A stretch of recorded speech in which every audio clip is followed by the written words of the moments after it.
Hi everybody and welcome back to my channel. My name is Selena and today I am going to share 6 cost-cutting tips your wedding guests will not notice.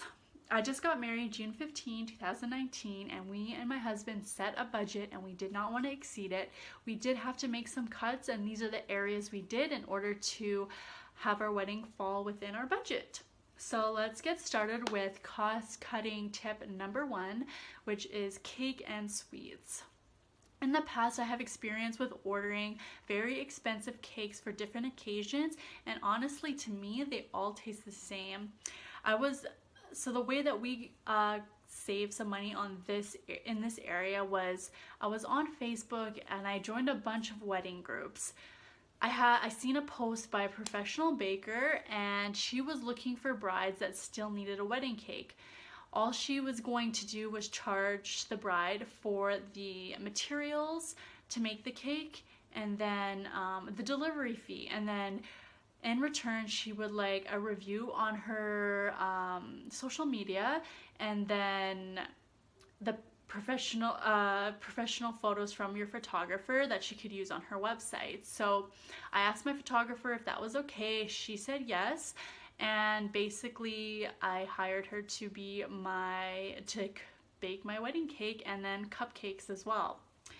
So before I hired her though, I definitely looked at her website and looked at her portfolio of cakes she's made in the past, and I was really happy with it.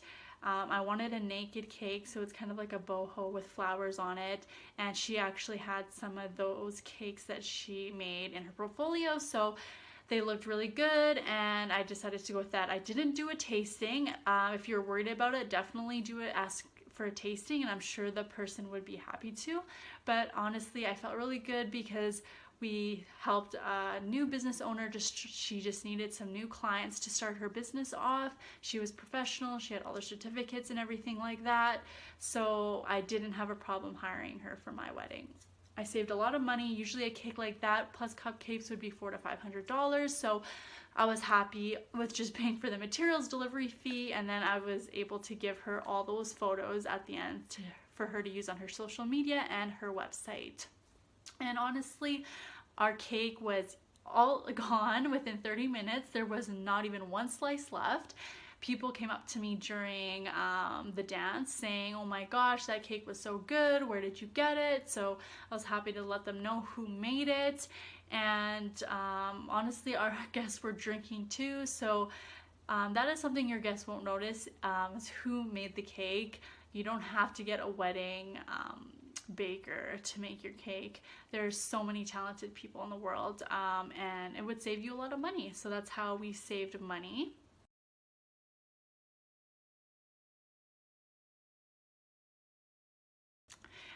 So number 2, second cost cutting tip that we used was our table decor. You obviously do want your tables to look good, but simple can really go a long way. You don't need charger plates or huge bouquets of flowers. You just need your table to have the appearance of looking full instead of actually being full. The table, obviously you're gonna have drinks and food, and you don't want it to be too full with a million things on there. So here's a picture of our table.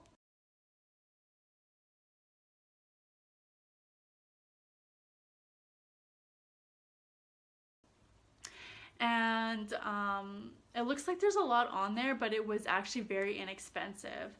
So we worked with our florist, and we only paid her $500 for the rentals of the vases plus the flowers for 2 long tables. There were 6 tables in each row, which is 12 tables, and they were 6 feet long. So we were able to fill the tables with garland and then skinny vases of 1 or 2 flowers in each vase. This saved us a lot of money instead of having a huge bouquet at each table, which would cost $100 or more per table. So that's what she recommended, and we went with that, and we think our tables looked really elegant, and the theme we were looking for, it was simple but not too simple. And then I made menus instead of charger plates. So instead of having a charger plate there that they just take away once you start eating, we just printed menus, plus we made tiles that had every guest's name on them. So, and the guests were able to take those tiles home. So those were the things they actually remembered from the wedding, was having to take that home, and they were really happy with that. And they actually made the table look a lot full. You don't need things like special cutlery like gold or more fancier forks and knives. We just used the free ones that came with our catering, and honestly no one notices that. A couple months after our wedding, we asked people what our tables looked like, and people still can't remember what was on the tables. They remember the atmosphere or things that happened, but little details, sometimes it's hard for certain people to remember those. So that is something that you can cut your cost on and put it somewhere else where people were going to remember. So that was number 2. Number 3 is that we did to cut costs, and this is a surprising one, so hear me out. It's actually buying and not renting. When I was researching wedding rental prices, I was shocked at how expensive they were. For a tablecloth that we needed for a 6-foot table, they were renting for $8 to $12 per table, and I just could not believe that. I went on Amazon and saw that they were for sale for $14, which was $2 more than the rental price, and I couldn't believe it. I bought all my tablecloths online, and then after my wedding, I sold them all to another bride that had the same tables for $10 each. So I ended up only paying $4 per tablecloth. That is just one example of buying and not renting. We bought all of our candles, candle holders for our ceremony, my arch, my husband made it, our photo booth arch, my husband made it. So we made our arch for the ceremony. It cost us $80 to make it out of copper. I'll show a picture here.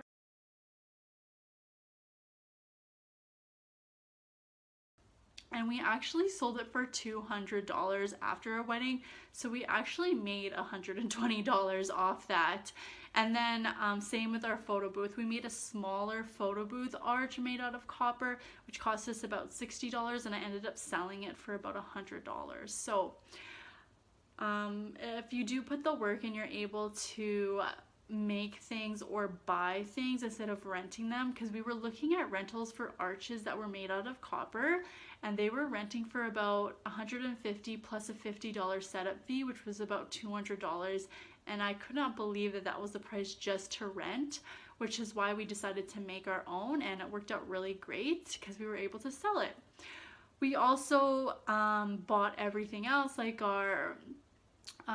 we bought our card box and candles again, and any little decor, picture frames for the bartender's menu, photo booth picture frame and stuff like that, and we were able to sell everything. At the end, we got back about $1,500 from selling everything, which is pretty much what we spent on everything. So I don't understand renting. The only thing we did rent was chairs, so 70 chairs and 4 cocktail tables, which obviously you would not be able to buy. And you don't want to be carrying that around, and they drop it off and pick it up, and there are so those bigger items are definitely worth renting. So that was our third and most important cost cutting tip. It saved us a lot of money. All of our decor, pretty much, we got all that money back. So number 4 was wedding day transportation. This is something we crossed off our list immediately. My dad even offered to pay for our wedding transportation, and I said no, because honestly, to me, it's just a big waste of money. Limos cost hundreds up to thousands of dollars, so it is a major cost-cutting source. For my wedding, I just decided to have one of my bridesmaids, which was my sister, drive us to our picture location. and then she drove us to our wedding location right after. And then also on the groom's side, one of the groomsmen drove his vehicle with all the men in it, and then they drove everybody to the venue before the ceremony as well. And I know a lot of people don't want to do this because people are drinking during the day and stuff like that, but honestly, you only need a car for maybe an hour just to get to the ceremony. So if you can have someone drive you there, or even just take like some sort of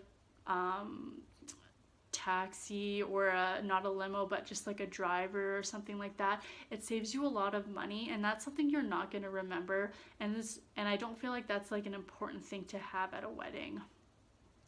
And then also when you have to book a limo, you pay for them to drive you to the venue, and then you're at your venue for so many hours, and then you need someone to drive you home. So to a hotel you and your groom are staying at, or anything like that. So for us, we had obviously all the groomsmen and bridesmaids had to get their own way home. So they had their spouse drive them, or they took a taxi or a cab or something like that. For us, our venue was 4 minutes drive to our hotel after the wedding. So we literally called an Uber after our wedding. We did not regret that at all, but it was $7 to go from our wedding 4 minutes later. It didn't make sense to me to get a limo to go 4 minutes, and I didn't want to have a driver wait around, and I'm not sure when I'm leaving. We didn't end up leaving our wedding till 2 a.m. So called an Uber, got to our hotel in 4 minutes, and we do not regret that at all. So that is definitely a huge cost cutting source to save money at your wedding. Number 5 would be catering. So I wouldn't choose the most reputable wedding company in your city. A lot of places have a good reputation, so they're able to raise their prices and have the right to charge more, which they definitely have the right to charge more because they have good reviews and they've been around for many years. When I was doing research, we saw that some popular wedding caterers charge from $50 to $75 per plate. And in my honest opinion, that is insane. We found a local company. They had a storefront location, and they have done some weddings before, and they've also done a lot more corporate events, and they only charge $25 per plate. So we did a tasting with them. The food was amazing, and we decided to go with them. Our wedding photographer, who has been to so many weddings, messaged me after the wedding and said that that was the best wedding food that she's ever had, and she's been to a lot of weddings, mostly because it wasn't typical wedding food and it wasn't as bland as wedding food usually is. So if you find a local company that is just more passionate than a company that you kind of get lost in the shuffle with wedding companies, they've done maybe 15 weddings that month alone, and it's just not specifically catered to your liking. And we found with this company, they were very passionate.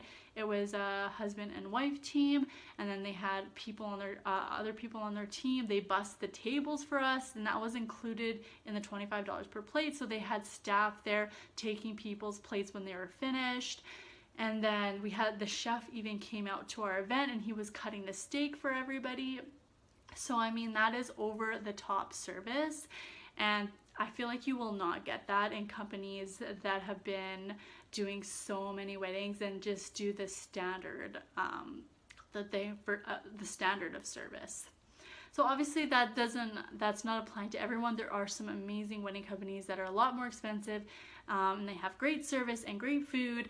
But for us, we had to cut costs somewhere, and that's where we chose, and we were happy we did it because we saved a lot of money and we got great service and great food. So that was number 5. And the last one, number 6, our last cost cutting tip was booking up and coming vendors. So this one I actually hesitated talking about because a lot of people don't agree with this, but it is a way that I saved a lot of money, so I wanted to talk about it. Obviously, it won't work every single time you try this, so it ended up working for us, but it can be a controversial one because some people do it and then they don't have the best results. So one example of this is our photographer. We booked an up-and-coming photographer. Her photos were absolutely beautiful. We found her on Instagram. She had no wedding photos on her Instagram, but when I looked at her portfolio, it looks like she had 1 or 2 weddings, but she mostly did couples sessions, so engagement photos or just couples sessions. But they were so amazing that I couldn't believe that she had no other weddings that she had posted online. So I contacted her and I couldn't believe how the price of it, which was only $1,300 for full coverage. And I know that's not a lot, especially for a wedding photographer. And this is in Canadian, so this is in Canada. And I could tell that she was really talented and she was going to be very successful. Her Instagram was taken off. She had a lot of followers, which you can tell her pictures are good quality, and she had a really unique style of editing, which really stuck to me. So we took a leap because we did have another photographer already semi-booked. We didn't put a deposit down, but we were about to, and their price was about $3,000. So it was double plus more for this other photographer that has been around forever, does a lot of weddings, and had a great style. So we took the leap and booked the $1,300, and she was only 22 at the time. But you do have to remember, when you book an up-and-coming vendor and you have your wedding, let's say in a year from now, your wedding will be so far that they have a whole year to develop and improve their skills. So we were happy with booking her, and we didn't think we would be disappointed. Throughout the whole year, we checked up on her Instagram, saw new pictures of that she was taking, new clients that she had, and yeah, we were not disappointed. We could tell that she was doing really great. So after our wedding and we got our picture back, so of course we were not disappointed. I will show a couple pictures.